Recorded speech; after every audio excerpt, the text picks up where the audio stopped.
Halo teman-teman, perkenalkan nama saya Maria Yolanda Naflin, NIM 23103100065. Pada video kali ini saya akan menjelaskan tentang lingkungan pembelajaran yang efektif. Lingkungan pembelajaran yang efektif salah satu aspek penting keberhasilan dalam proses pembelajaran yang dilakukan oleh guru. Menurut Muhammad Saroni adalah penciptaan kondisi pembelajaran yang efektif.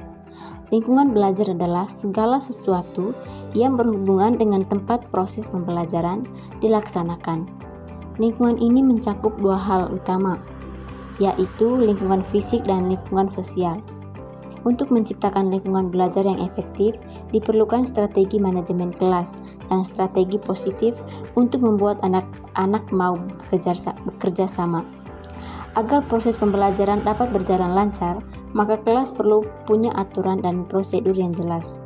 Karakteristik lingkungan pembelajaran yang efektif adalah semua apa yang diciptakan dalam kelas, pembelajaran atau ruang kelas, berbicara, artinya mempunyai peran masing-masing sehingga suasana pembelajaran menggairahkan dan mencapai tujuan pembelajaran.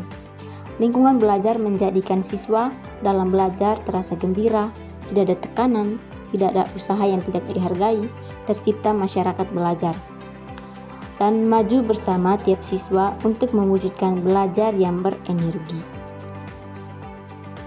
Yang berikut, faktor-faktor yang mempengaruhi lingkungan belajar dapat dikategorikan menjadi dua, yaitu faktor internal dan faktor eksternal. Faktor internal dapat dibagi menjadi dua bagian, yaitu karakteristik siswa dan keterampilan guru.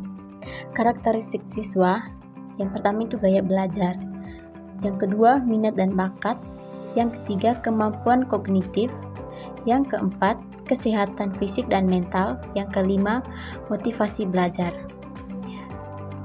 Keterampilan guru, yang pertama keterampilan mengajar, kemampuan manajemen kelas, keterampilan komunikasi, dan keempat pengetahuan dan pemahaman materi.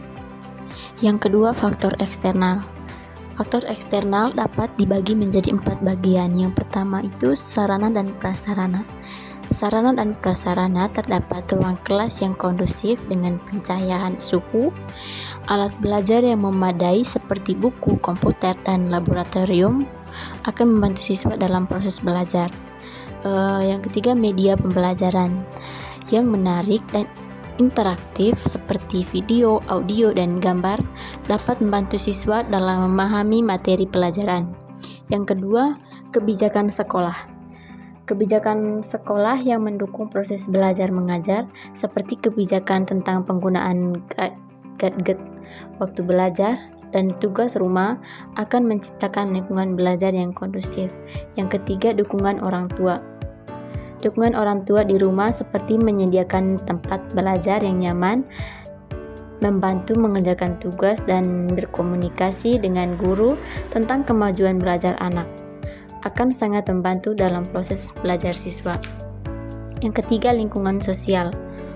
Lingkungan sosial yang positif dan suportif seperti teman-teman yang rajin belajar dan orang tua yang peduli dengan pendidikan akan memotivasi siswa untuk belajar dengan lebih baik. Selanjutnya adalah cara menciptakan lingkungan pembelajaran yang efektif. Yang pertama itu keterampilan dan kualitas guru. Lingkungan belajar yang efektif adalah lingkungan memberikan rasa nyaman bagi anak untuk menjalankan proses belajar sehingga outputnya menghasilkan prestasi yang baik. Yang kedua, manajemen kelas. Manajemen kelas yang efektif merupakan lingkungan paling berpengaruh bagi motivasi belajar dan prestasi siswa. Pengelolaan ini tidak hanya meliputi perilaku siswa saja, tapi juga proses belajar mengajar yang melibatkan guru. Semakin banyak pengelolaan manajemen kelas, maka siswa akan mendapatkan lingkungan belajar yang baik dan mendukung prestasi motivasi belajar. Yang ketiga, kelengkapan fasilitas belajar. Lingkungan belajar yang efektif dan nyaman juga memiliki hubungan yang erat dengan fasilitas pembelajaran. Lingkungan kelas yang mendukung ekosistem pembelajaran memiliki kelengkapan fasilitas yang memadai. Semakin lengkap fasilitas, maka siswa akan semakin nyaman dan bersemangat. Yang keempat, memilih sekolah unggulan. Bagi Anda yang ingin memilih sekolah dengan fasilitas terbaik, yang mendukung lingkungan belajar efektif. Kelengkapan fasilitas sekolah meliputi fasilitas olahraga, transportasi, perpustakaan, kantin, ruang belajar, dan lainnya. Kemudian yang terakhir, tujuan pengelolaan kelas. Yang pertama, mewujudkan situasi dan kondisi kelas yang kondusif. Yang kedua, menghilangkan hambatan dalam interaksi belajar mengajar. Yang ketiga, menyediakan dan mengatur fasilitas belajar. Yang keempat, membina dan membimbing sesuai dengan sifat-sifat individunya.